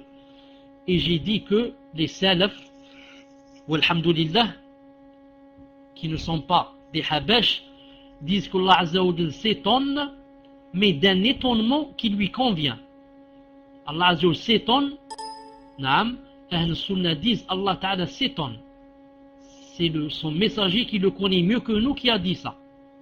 Et nous, on ne connaît pas Allah mieux que son messager, sallallahu alayhi wa sallam. Mais, est-ce qu'il s'étonne comme nous on s'étonne? Jamais, rien ne lui ressemble. Nous on s'étonne parce qu'on ne connaît pas la chose. Naam. Il y a quelqu'un qui frappe, j'ouvre. C'est mon frère. Allahu Akbar, tu m'as étonné. Il me dit pourquoi? Je lui dis, je te croyais en Algérie. Ah, pourquoi? Parce que je suis djahil, je suis ignorant, je ne sais pas. Est-ce que Allah Ta'ala comme ça s'étonne? Ce n'est pas comme ça, rien ne lui ressemble. Un étonnement qui lui convient. Comme il parle d'une parole qui lui convient. Il rit d'un rire qui lui convient. Naam. Il descend d'une descente qui lui convient. Il a deux mains qui lui conviennent. Et comme ça.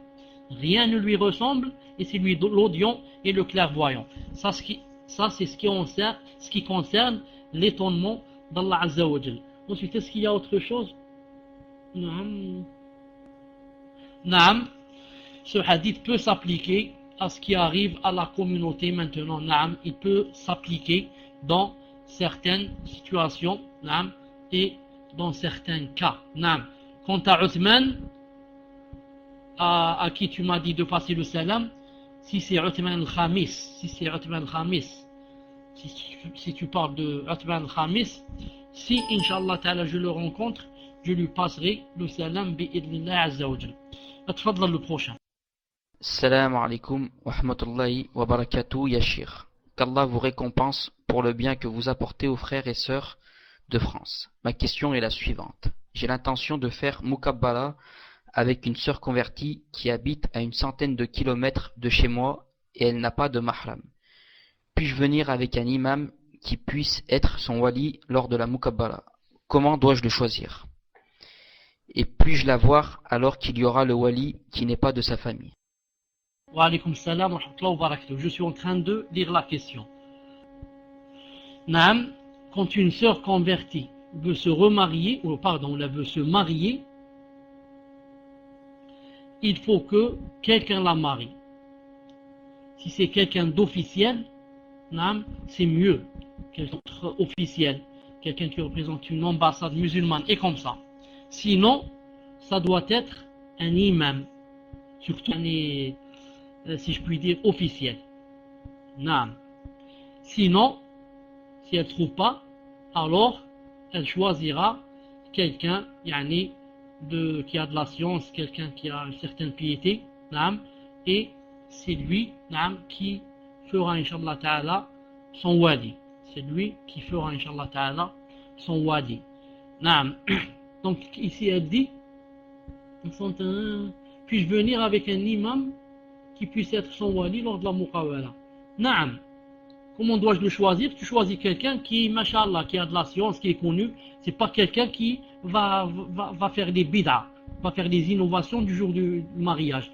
Il va dire on doit lire al-Fatiha, on doit lire al-Hamdulillah, on doit faire ceci, cela. Choisis-lui quelqu'un qui est, mashallah, qui a de la science. Naam. Et Inch'Allah Ta'ala, elle lui dira, je vous ai accepté ou je vous ai choisi comme mon tuteur. Et il la mariera bi'idhn Azza wa Jal. Et puis-je la voir alors qu'il y aura le wali qui n'est pas de sa famille? Je n'ai pas compris ça. Je n'ai pas compris que ça veut dire puis-je la voir alors qu'il y aura la wali qui n'est pas de sa famille. Je n'ai pas compris cette chose. Non, j'attends que vous m'expliquiez. Pourrais-je la voir pendant la Mukabbala alors qu'il y aura le wali? Si tu pouvais apporter des précisions, Inch'Allah, sur pourrais-je la voir, c'est-à-dire voir quoi, qui sera un imam. Je pense que voilà. Elle, quand elle doit rentrer, naam, elle doit mettre son djilbab. Et, naam, elle doit mettre son djilbab. Et est-ce que cette personne se cache le visage? Naam, maintenant, Sami, dis-moi, est-ce qu'elle a le visage caché? Naam. Donc, naam, elle montrera son visage seulement à celui qui veut la demander. Si toi tu es présent, naam, tu te mettras de façon à ce que tu ne vois pas son visage quand elle rentre. Naam, si elle rentre, toi tu restes de côté comme ça, de façon à ce que tu ne vois pas son visage. Bi'idhn Azza wa Jal.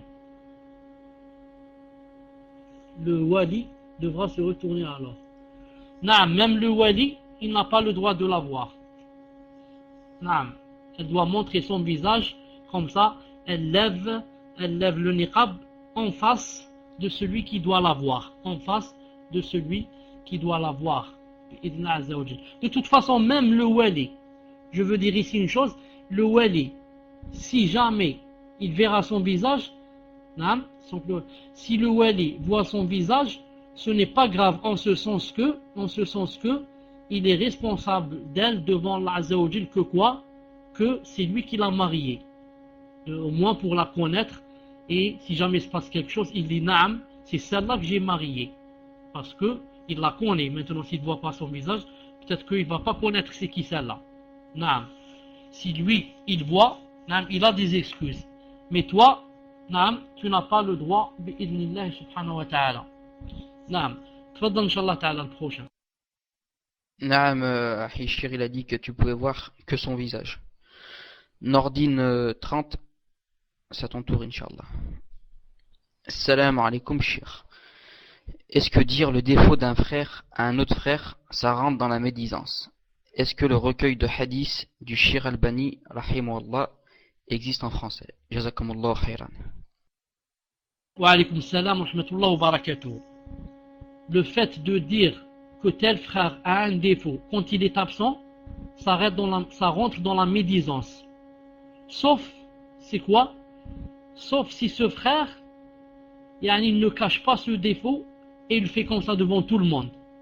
C'est comme celui qui a un défaut, par exemple, de fumer la cigarette. Et il fume comme ça devant tout le monde. Il n'a pas honte devant tout le monde. Celui-là, si on dit X fume la cigarette, on n'a pas médit sur lui. Car c'est une chose qu'il fait comme ça devant tout le monde. Non, il n'a honte ni d'Allah ni des gens. Et aussi, il est permis, c'est la deuxième situation, il est permis de parler du défaut de quelqu'un qui est absent si on veut par exemple mettre en garde contre lui. Non, si on veut mettre en garde contre lui. C'est un innovateur, ou là il veut demander la main d'une amie qu'on connaît bien alors qu'on sait qu'il a un grand défaut. Non, on peut dire cela, ça ne rentre pas dans la médisance. Un défaut qui peut atteindre un défaut à notre frère. Je n'ai pas que ça veut dire ça. Non, j'espère que vous avez compris ce que je veux dire, Inch'Allah ta'ala. Prochaine question, Inch'Allah. Minhajul Haq, c'est à votre tour. On vous a retiré le raid.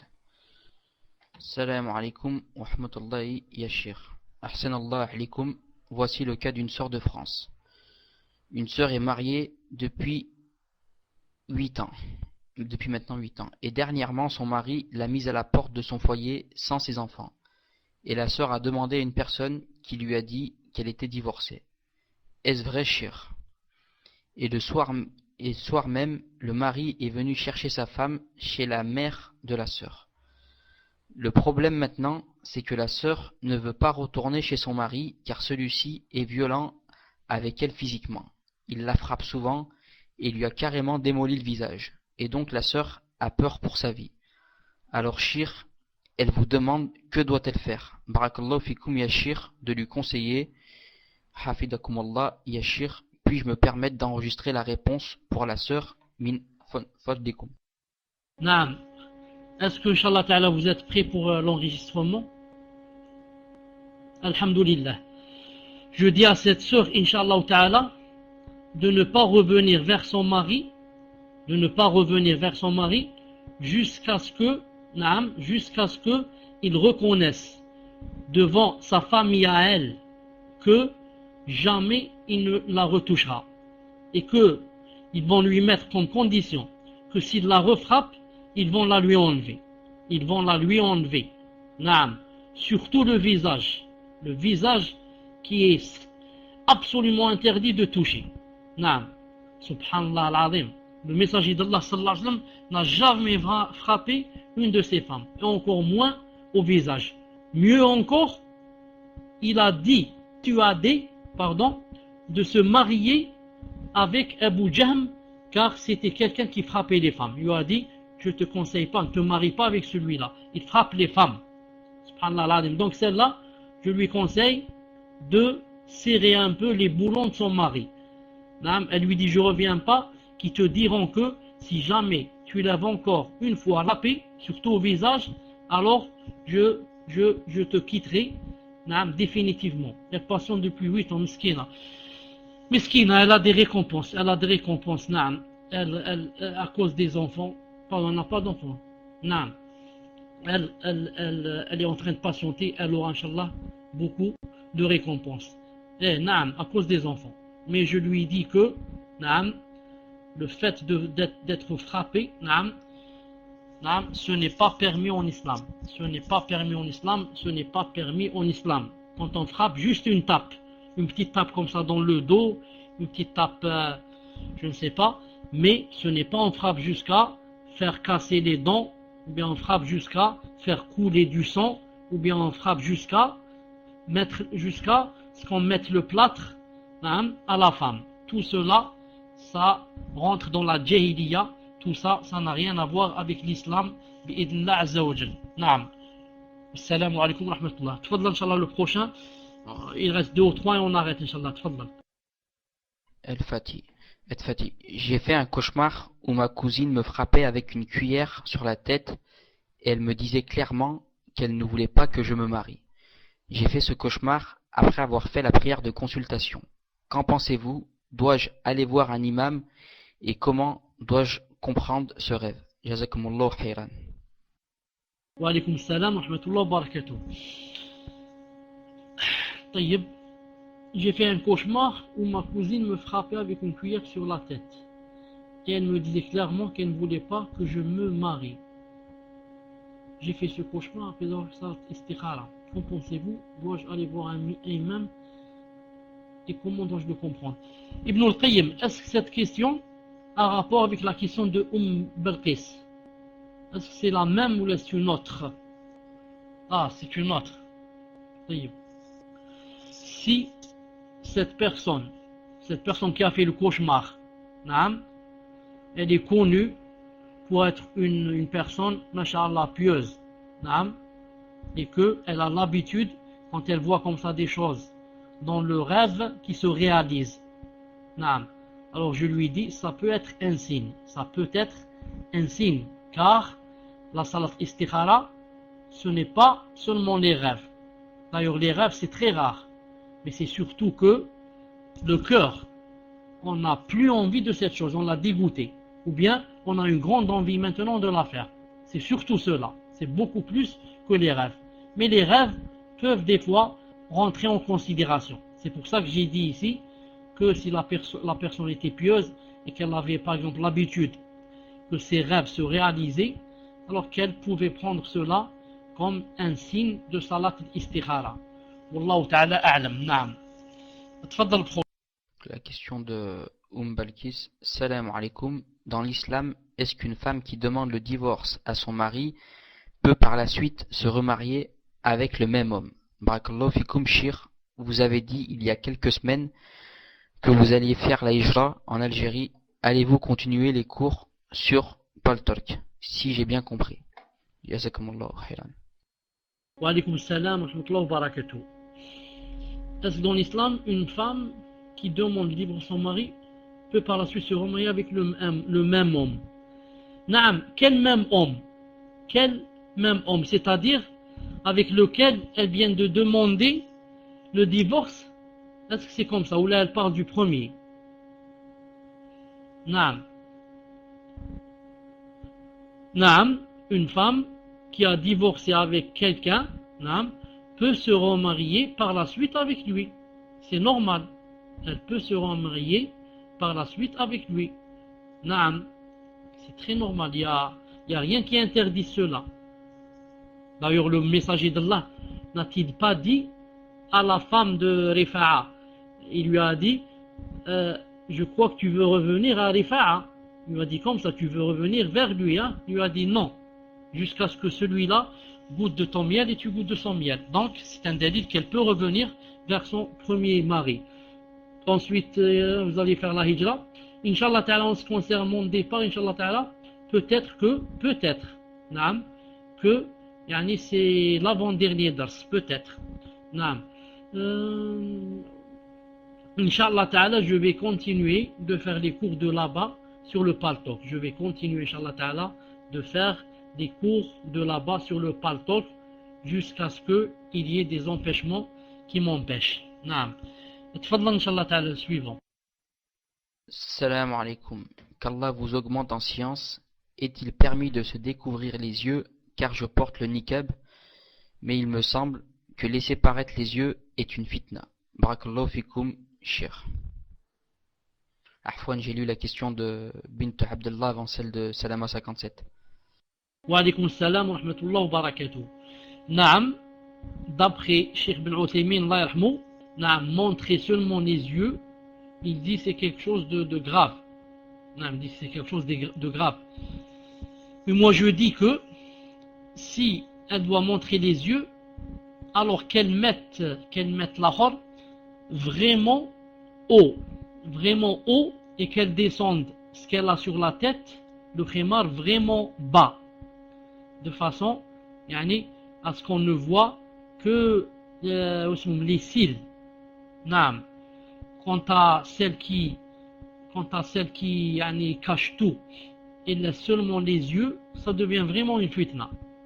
Car si elle avait enlevé carrément le niqab, ça serait moins fitna. Maintenant, en ne laissant que les yeux, ça devient, la femme vraiment devient une fitna.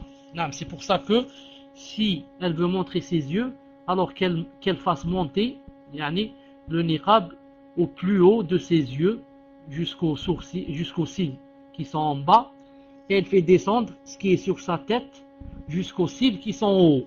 Comme ça, on ne voit vraiment que les cils et ses yeux. Wallahu ta'ala a'lam. Tfaddal Ibn al-Qayyim. Salam alaikum wa rahmatullah Cheikh. Est-il permis pendant la salat de tourner un peu son visage pour regarder dans le Coran un verset qu'on a oublié? Est-ce qu'Allah Ta'ala détourne son visage de nous lorsqu'on fait cela? Barakallahu fikum. Wa alaykum salam wa rahmatullah wa barakatuh. Faut dire la vérité, je n'ai pas compris comment que dans la salat on regarde à droite pour voir le Coran. Est-ce que ça veut dire que le Coran est ouvert? Le Coran est ouvert et il est à notre droite? Est-ce que c'est comme ça? Est-ce qu'on a un livre ouvert et il est à notre droite?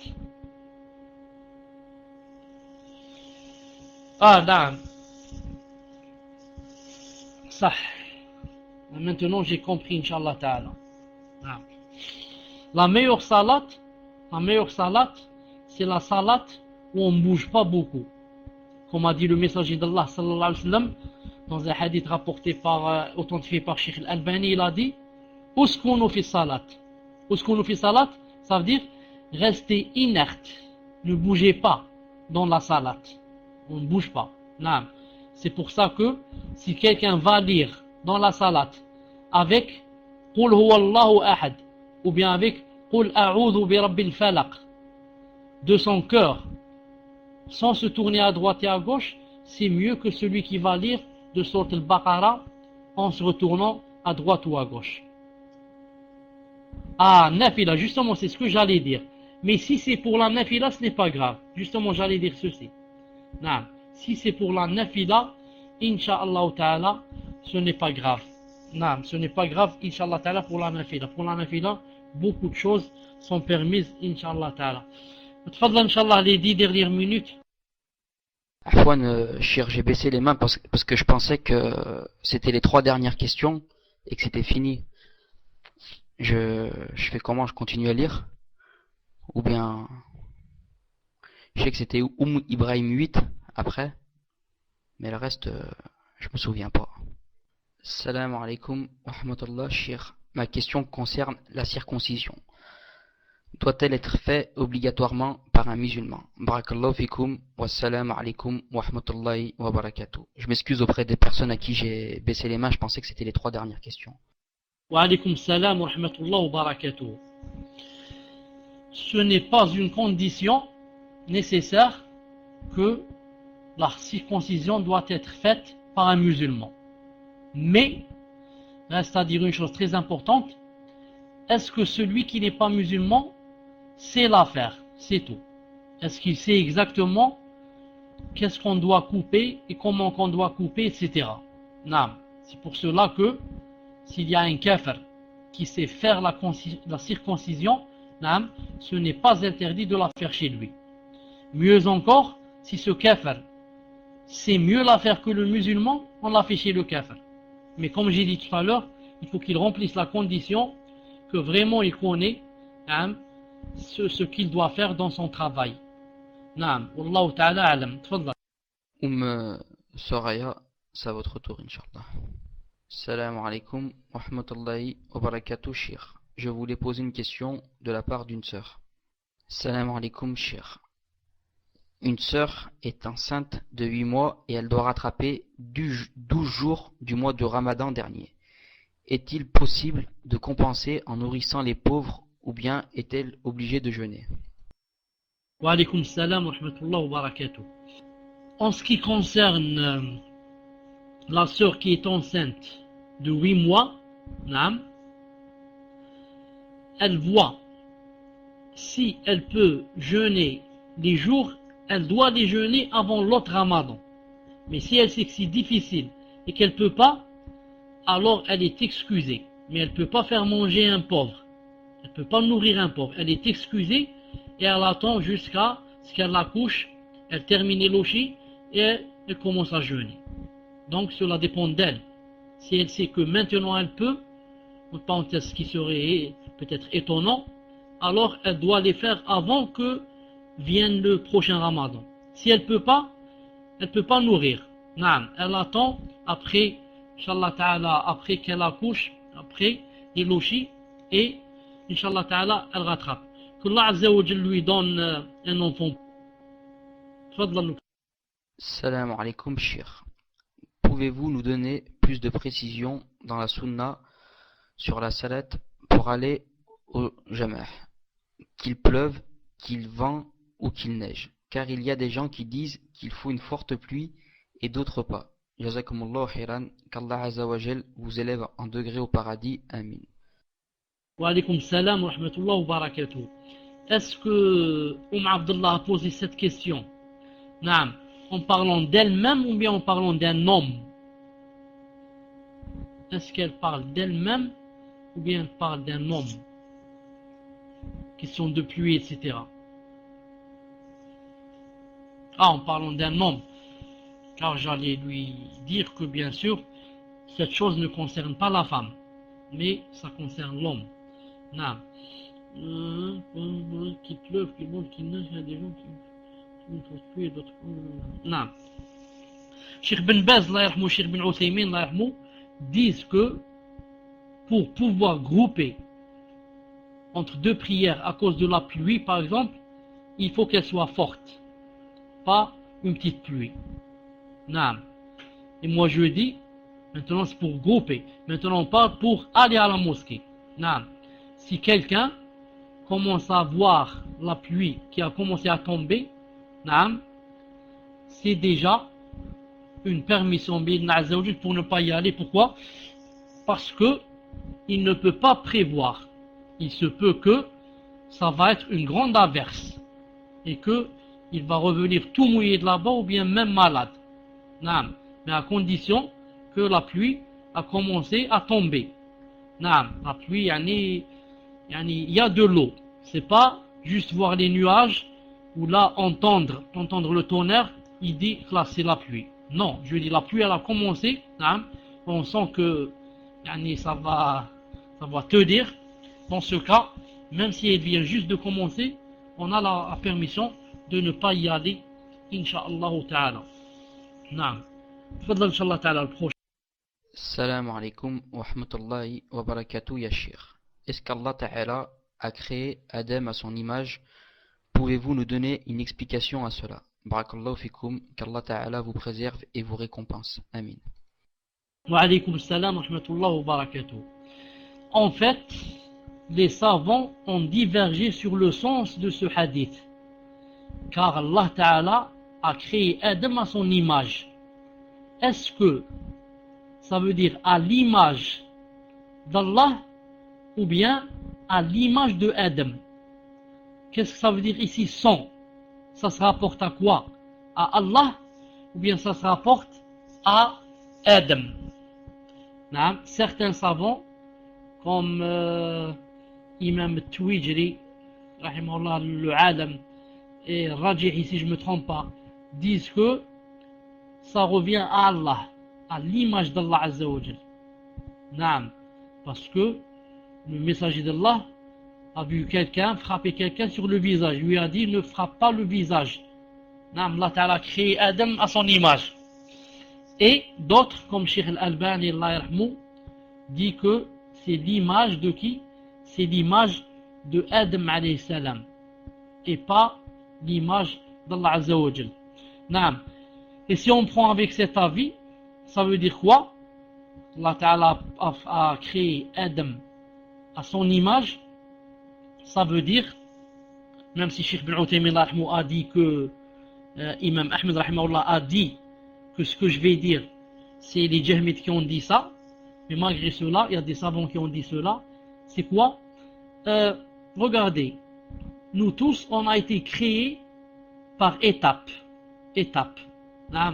On était liquide, ensuite on est devenu kda, comme si c'était dans le Coran.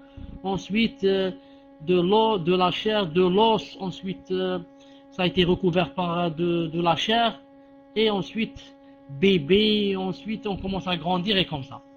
Mais Adam alayhi salam a été créé à son image. Il n'a pas été créé comme nous. Est-ce qu'il est passé par des étapes qu'on passe nous? Jamais. Allah Ta'ala a choisi une image de Adam et il a insufflé de l'âme à l'intérieur et il a été éternué, il s'est mis debout directement. Il a été créé directement à son image. Et le hadith qui dit que Allah Ta'ala a créé Adam à son image, l'image d'Ar-Rahman, c'est un hadith faible, comme a dit Cheikh Al-Albani. Car si ce hadith était authentique, alors il n'y aurait plus eu de divergence. C'est-à-dire à l'image de Rahman. Rahman c'est Allah. Mais je vous avertis que ce hadith est faible. À la sorte Ar-Rahman est faible. Naam.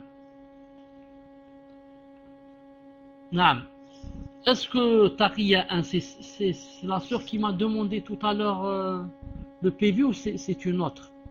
Est-ce que c'est elle ou c'est une autre? C'est elle, naam. On passe à l'autre question le temps que je vois si elle est présente. Car il y a mon épouse, il y a son pseudo qui est dans la liste. Mais je ne sais pas si elle est là. Peut-être que elle est quelque part dans la cuisine. On ne sait jamais. Tfadlal, je réponds à une question le temps que je la contacte. Tfadlal. Alhamdulillah, c'est à votre tour, Inch'Allah, on vous a retiré le raid. Salam alaikum, Cheikh. Est-ce qu'une femme infirmière peut laver des hommes? Si oui, comment fait-elle pour les parties intimes? Peut-elle les laver?